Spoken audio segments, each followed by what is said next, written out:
एक बार एक बच्चा अपने पापा के पास जाता है और अपने पापा से पूछता है, पापा पापा मेरे लाइफ की वैल्यू क्या है। पापा मुस्कुराते हुए कहते हैं, बेटा मैं बताऊंगा तुम्हारे इस सवाल का जवाब, लेकिन उससे पहले मेरा एक काम करना पड़ेगा। वो कहता है ठीक है, जैसा आप बताएं। वो कहते हैं, बेटा इस पत्थर को लो और मार्केट में जाके इस पत्थर का प्राइस पता करके आओ। वो बच्चा निकल पड़ता है मार्केट की तरफ। मार्केट में जाता है, एक किनारे खड़ा हुआ है। सारी मार्केट में लोग खरीद रहे हैं, कोई बेच रहा है, सारी गतिविधियां चल रही हैं। वो किनारे खड़ा हुआ है, कोई उसकी तरफ ध्यान भी नहीं देता है। काफी देर रहने के बाद एक बूढ़ी औरत आती है उसके पास। वो पूछती है, बेटा कुछ बेच रहे हो क्या? तो वो पत्थर आगे कर देता है। वो देखती है पत्थर की तरफ, कहती है बहुत ही नायाब पत्थर है, बहुत सुंदर लग रहा है, ये पत्थर मुझे दे दो। कितने पैसे चाहिए तुमको इस पत्थर के लिए? बच्चा मासूमियत से 2 उंगलियां आगे कर देता है। वो कहती, अच्छा 200 रुपये चाहिए तुमको? ठीक है बेटा, मैं 200 रुपये दे दूंगी इस पत्थर के, तुम मुझे दे दो। बच्चा कीमत पता करके वापस आ जाता है, अपने फादर को बताता है कि 200 रुपये मिल रहे थे इस पत्थर के, लेकिन मैंने दिया नहीं क्योंकि आपने मना किया था। ठीक है बेटा, बहुत बढ़िया किया तुमने। तुम कल सुबह म्यूजियम जाना और म्यूजियम में पूछना एक बार इस पत्थर की कीमत क्या है। बच्चा फिर से सुबह तैयार होता है, म्यूजियम की तरफ निकल जाता है। म्यूजियम पहुंचता है। म्यूजियम में ढूंढ रहा है किससे पूछा जाए। तो म्यूजियम में जो मैनेजर है म्यूजियम का, वो इस बच्चे की तरफ उसका ध्यान जाता है और वो आता है। बच्चे से पूछता है, बेटा किस काम से आना हुआ तुम्हारा? क्योंकि तुम देख रहे नहीं म्यूजियम में चीजें, बाकी सब तो टूरिस्ट हमारे देख रहे हैं, लेकिन तुम यहाँ पे खड़े हो, क्या कारण है? वो पत्थर आगे कर देता है। तो वो देखते हैं पत्थर को मैनेजर साहब और कहते हैं, पत्थर तो बहुत अच्छा है बेटा, क्या बेचना चाहते हो? बताओ कितने पैसे चाहिए तुम इस पत्थर के, मैं इस पत्थर को म्यूजियम में रखना चाहता हूँ। तो बच्चे को कुछ समझ नहीं आता है। वो फिर से अपनी 2 उंगलियां मैनेजर साहब की तरफ कर देता है। मैनेजर साहब थोड़ी देर सोचते हैं, उसके बाद कहते हैं,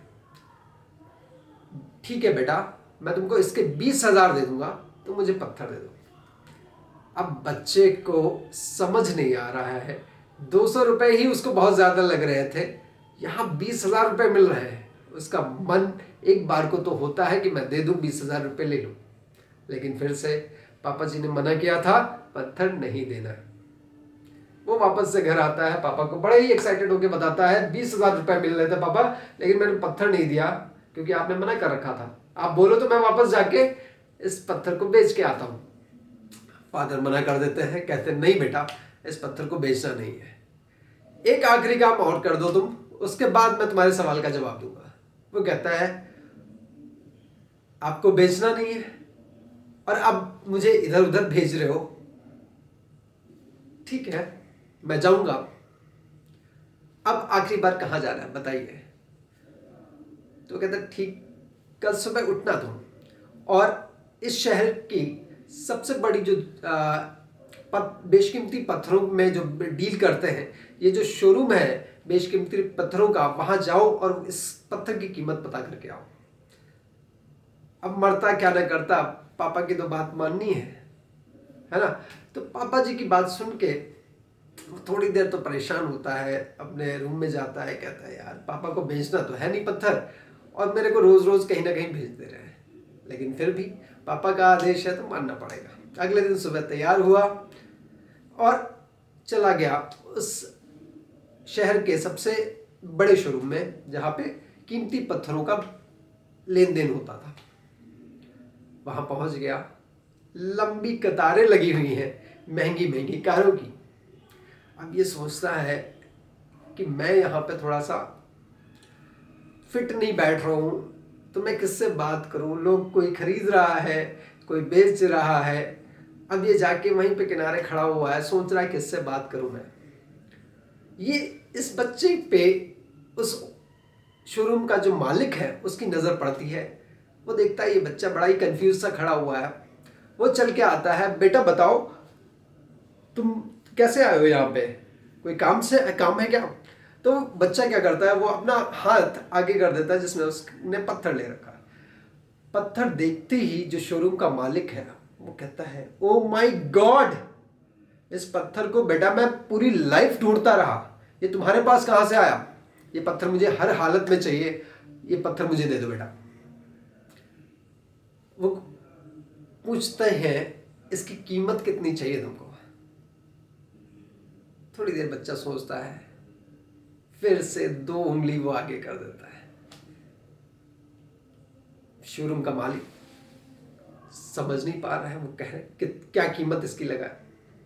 काफी देर सोचने के बाद शोरूम का मालिक कहता है, ठीक है बेटा, मैं तुमको इस पत्थर के 2 लाख रुपए दे दूंगा। बच्चे को अपने कानों पे विश्वास नहीं हो रहा है। Oh my God, 2 lakh! मन में सोच रहा है, उसको नहीं कह सकता, मन में सोच रहा है 2 लाख रुपए एक मामूली पत्थर के। एक बार को फिर से दिल करता है उसको दे दूं मैं पत्थर और मैं 2 लाख रुपए लेके जाऊं, पापा को कहूं देखो मैंने कितनी अच्छी डील की है। लेकिन फिर से उसको याद आती है पापा की बात, बेटा बेचना नहीं, सिर्फ कीमत पता करके आना। वो वापस चला जाता है, पापा को बताता है, पापा 2 लाख रुपए मिल रहे थे लेकिन मैंने पत्थर नहीं दिया क्योंकि आपने मना किया। वो कहते बहुत अच्छा किया बेटा। बेटा अब समझ में आई तुम्हें तुम्हारी लाइफ की वैल्यू। तुम्हारी लाइफ की वैल्यू भी उस पत्थर की तरह ही है। अब डिपेंड करता है तुम पे, तुम उस लाइफ को 200 रुपए के लायक बनाते हो, 20,000 रुपए के लायक बनाते हो, या फिर 2 लाख रुपए के लायक बनाते हो। पत्थर वही था, मार्केट गया 200 रुपए में बिक रहा था, म्यूजियम गया 20,000 में बिक रहा था, शहर की सबसे बड़ी दुकान पे गया, बेशकीमती पत्थरों की दुकान पे गया, 2 लाख रुपए कीमत लगाई गई उसकी। तो ऐसे ही तुम्हारी लाइफ की भी कीमत बेटा मैं डिसाइड नहीं कर सकता हूं, तुम्हारी मम्मी डिसाइड नहीं कर सकती, पड़ोस वाले शर्मा जी तो कतई डिसाइड नहीं कर सकते हैं। तुम्हारी लाइफ की कीमत सिर्फ और सिर्फ तुम डिसाइड कर सकते हो। डिपेंड करता है तुम पे, तुम अपनी लाइफ को किस लेवल तक लेके जाते हो, कहां अपनी लाइफ को लेके जाते हो, ये तुम पे डिपेंड करता है। तुम्हारी लाइफ की वैल्यू तुम क्रिएट करोगे बेटा, कोई और डिसाइड नहीं कर सकता। मानता हूं मैं शायद आज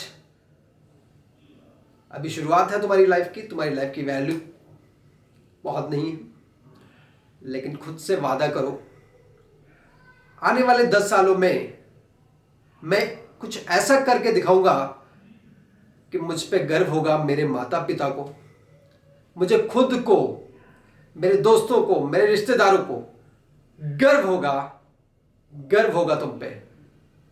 और उसके लिए उस लक्ष्य को डिसाइड करो और उसके लिए अपनी जान लगा दो। और जिस दिन से तुमने सोच लिया, मेहनत करना शुरू कर दिया, समझ लो तुम अपने लक्ष्य की तरफ बढ़ गए हो। तो दोस्तों, ये स्टोरी उम्मीद करता हूं आपको अच्छी लगी होगी और आपको लाइफ में कुछ अच्छा करने के लिए मोटिवेट करेगी। ऐसे ही अच्छी अच्छी स्टोरीज हम लेके आते रहेंगे, जिससे लाइफ में हम कुछ अच्छा करें, कुछ अच्छा करने के लिए मोटिवेट हो, खुद भी और अपने आसपास अपने दोस्तों को भी मोटिवेट करें। इसी के साथ जय हिंद, वंदे मातरम। Thank you so much for watching.